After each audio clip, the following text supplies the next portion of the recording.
আগের শর্টসেই বলছিলাম না যে বিয়ে বাড়ি মানে কিন্তু নতুন নতুন অনেক বন্ধু পাওয়ার পাশাপাশি পুরনো অনেক বন্ধুদের সঙ্গে অনেক বছর পর দেখা হওয়া। এই তো গত 26শে জানুয়ারির ঘটনা।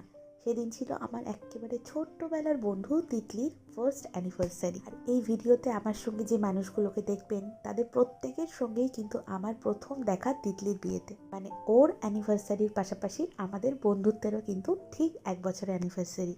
মানে ঠিক 1 বছর আগেও আমি এই মানুষগুলোর কাউকেই চিনতাম না, আর আজ তারা সঙ্গে থাকলে প্রত্যেকটা মুহূর্ত যেন এমন হয়ে ওঠে যে মনে হয় যেন শেষ না হয় দিনগুলো। আর সেই আনন্দকে আরও দ্বিগুণ করতে পাতে পড়েছিল দুর্দান্ত সব খাবার দাবার, আর সেসব খেয়ে রীতিমতো নড়তে চড়তে না পারার মতো অবস্থা হয় আমাদের। গেলাম ছাদে, ছোটবেলার কত গল্প ঘুরে ফিরে আসছিল আমাদের কথায়, আর সেগুলোই তুলে ধরছিলাম নতুন এই বন্ধুদের সামনে। আপনারাও কি ঠিক এমনটাই আমার মতো বিশ্বাস করেন?